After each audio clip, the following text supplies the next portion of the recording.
달마대사께서 혈맹론에 마음 공부, 마음을 찾아가는 길에 대해서 여러 가지 방법으로 설명을 해주시는데 군더더기도 없을 뿐만 아니라 조금의 위안도 해주지 않으며 격가지를 둘러가는 식의 말씀은 아예 하지 않으시는 달마대사 특유의 법문을 통해서 우리가 마음자리, 본래 성품자리를 가깝게 이렇게 진도 나가보고 있습니다.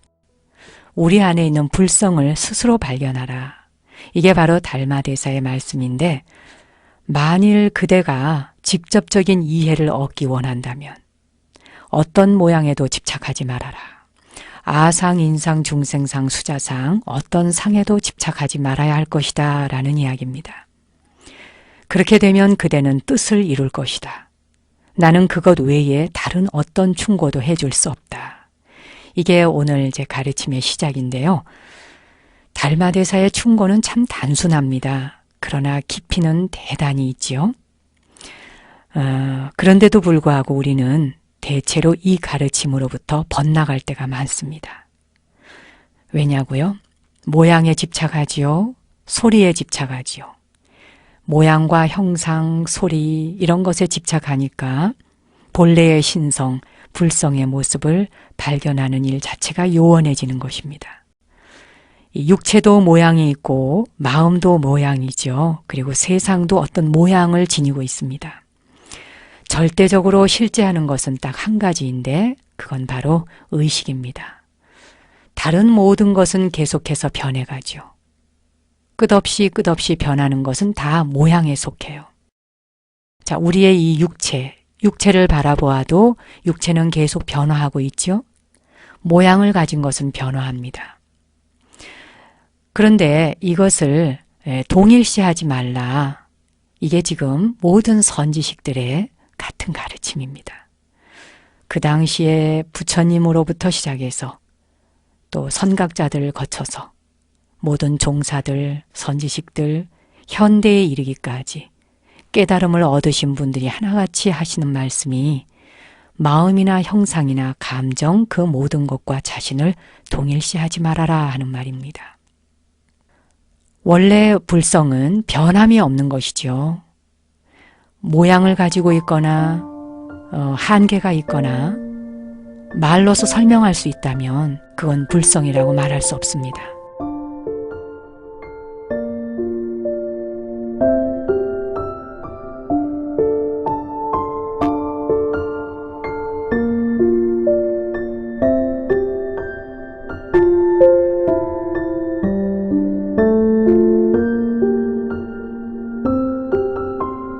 여러분도 너무나 잘 아시는 이야기지만 이 단하선사의 목불을 태운 이야기 들어서 아시죠?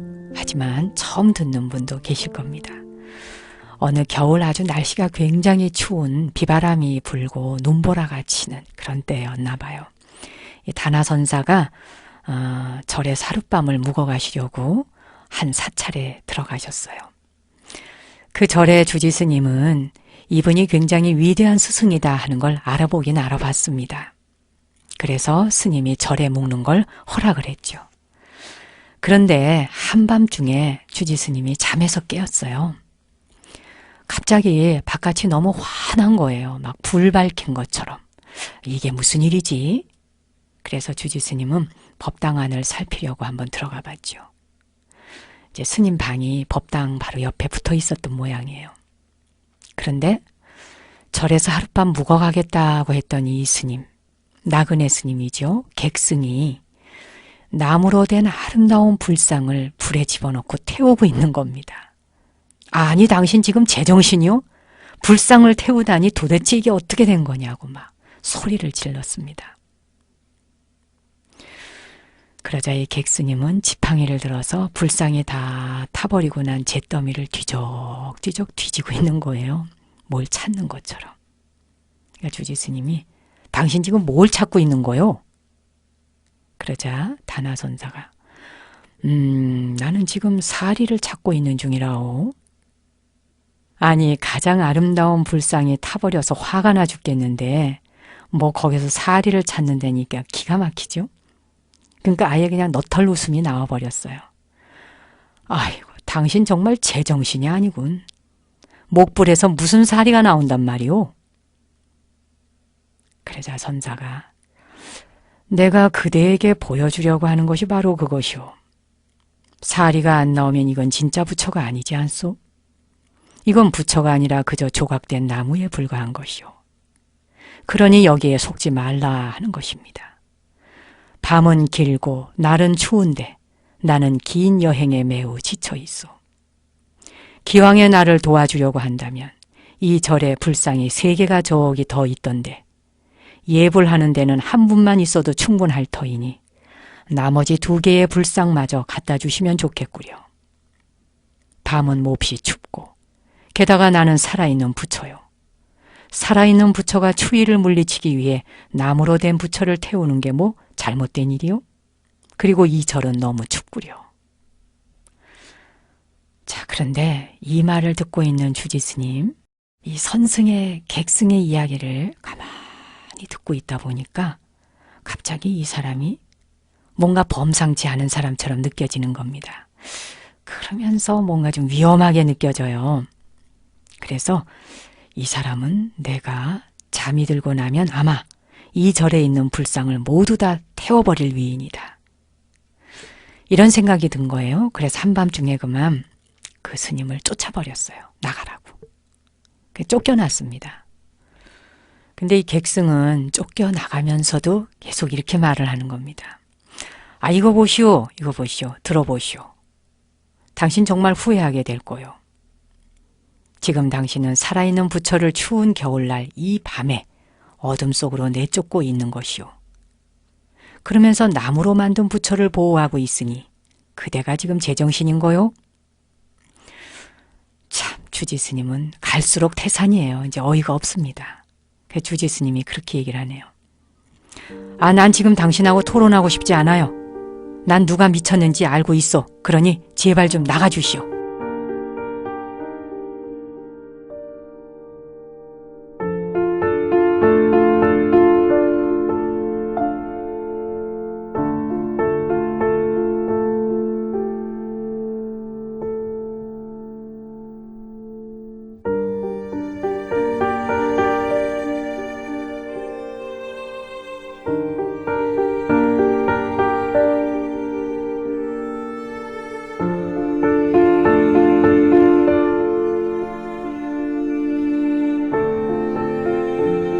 이제 다나선사께서 쫓겨났지요. 근데 너 후회할 거다, 주지스님한테. 살아있는 부처 너 내쫓고 뭐 너 니네 절 잘 될 것 같으냐 이런 말씀은 아니겠지만 아무튼 너 뭐 잘못 알고 있는 거다. 부처가 앞에 있어도 못 알아보면 할 수 없잖아요. 근데 사실은 이 주지스님은 약간 긴가민가한 건 있었어요. 분명히 어딘가 범상치 않고 이 스님이 이 일반적인 스님은 아니다 하는 건 깨달았어요. 근데 괜히 두려워진 거예요. 이 스님을 가까이 했다가는 이 뭐 보통 일이 날 것 같지 않거든요. 그래서 할 수 없이 내쫓았던 겁니다. 자, 아침에 이 주지 스님은 그 객승, 그 선사에게 무슨 일이 일어났는가 궁금해졌어요. 내쫓기는 내쫓았는데 이 근처에 있는지 멀리 갔는지. 그래서 문을 빼꼼히 열고 한번 내다봤죠. 그랬더니 이 선사가 길 한쪽에 가만히 앉아 있는 거예요. 들꽃 몇 송이를 꺾어다가 길가에 그 이제 돌로 된 이정표가 있었어요. 그 이정표 앞에 꽃을 바치고 예불을 드리고 있는 거예요. 나무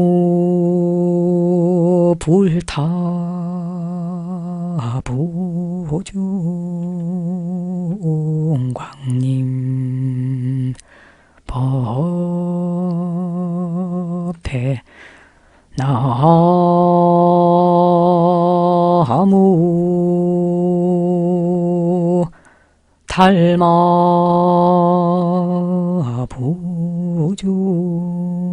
달마보중 광림 법회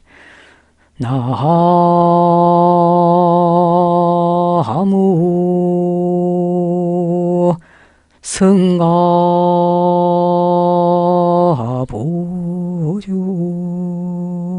보중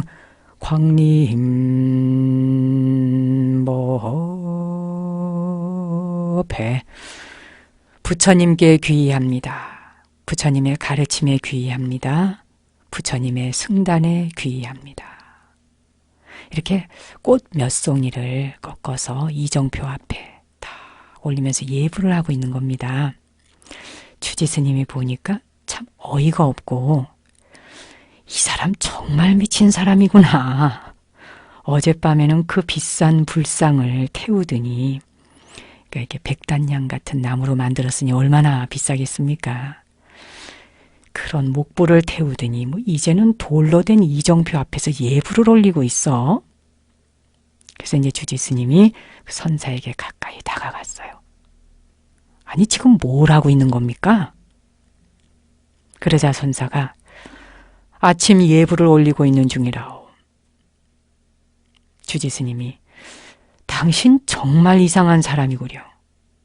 간밤에는 불상을 시커멓게 태우더니 이제는 길을 가리키는 저 이정표에다 대고 절을 하고 있으니 당신 정말 이상한 사람이오. 그러자 선사가 그대는 아직도 이해하지 못하고 있구나. 이 모든 것은 단지 우리의 상상에 달린 문제다. 만약 그대가 이 이정표를 부처로 상상한다면 그것은 부처가 되는 것이다. 그대는 나무 조각 속에서 부처를 상상했다. 그래서 그것은 부처가 된 것이었다. 이 모든 것은 마음의 장난이다. 나는 예불 같은 것을 믿지 않는다. 내가 이곳에 기다리고 있다가 이정표에 대고 예불을 드린 것은 모두 그대를 위해서였다. 그대가 어떤 것을 숭배하게 되면 그것은 엉뚱한 어떤 것을 숭배하는 이름을 일깨워주기 위해서이다. 그대 자신이 부처이기 때문이다. 그대의 숭배를 받는 것이 부처가 아니라 숭배하는 자 그대가 부처이다. 오늘 밤 내가 이 절에 하루 더 묵어도 되겠는가? 그러자 주지스님이 막 소리쳤지요. 안 돼요, 안 돼요. 들어오지 말아요. 당신이 하는 말 옳고 내가 잘못된 것처럼 보이지만 어쨌든 안 됩니다. 난 당신의 그 차원을 따라갈 수 없어요. 왠지 당신은 아주 위험해 보입니다. 제발 여기를 좀 떠나서 다른 절에 가십시오. 나는 가난한 승려입니다. 당신은 이미 우리 절에서 가장 좋은 불상을 없애버리지 않았습니까? 이제는 더는 안 됩니다. 당신이 아무리 나를 설득한다 해도 난 당신을 더 이상 이 절 안으로 들여보낼 수 없습니다.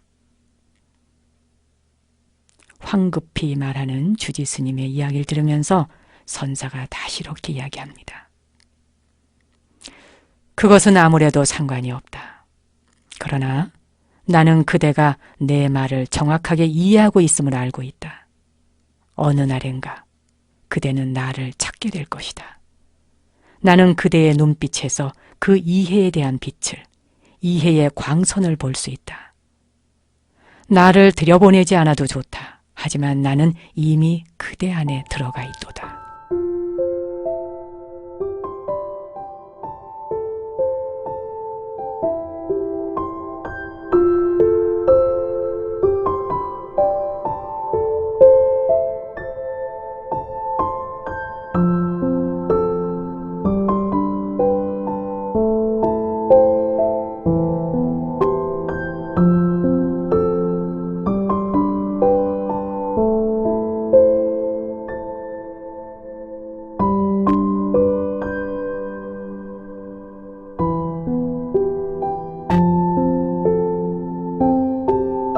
다나선사와 한 사찰의 주지스님의 이야기, 바로 우리 이야기 아닙니까 여러분?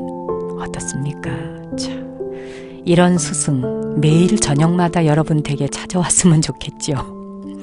여러분 댁에 찾아와서 하룻밤 묵어갑시다 이러면 재워드리겠습니까? 겁이 나서 아마 다 쫓아내든지 경찰서에 신고하든지 그럴 분이 더 많을런지도 모르겠습니다. 자, 그로부터 2년의 시간이 흘렀어요. 그리고 그 주지스님은 선사를 찾게 됩니다. 그 선사를 찾아서 사죄를 하지요. 그리고는 나머지 불상 3개까지 다 들고 와서 선사에게 바치며 다 태우라고 했답니다. 필요하시다면 이것도 땔감으로 사용하십시오. 그날 이후 저는 단 한순간도 당신이라는 존재를 잊을 수 없었습니다.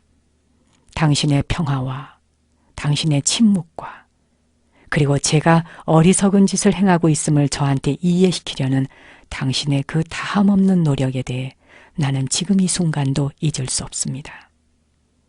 그리고 저는 당신에게 너무 잘못했습니다.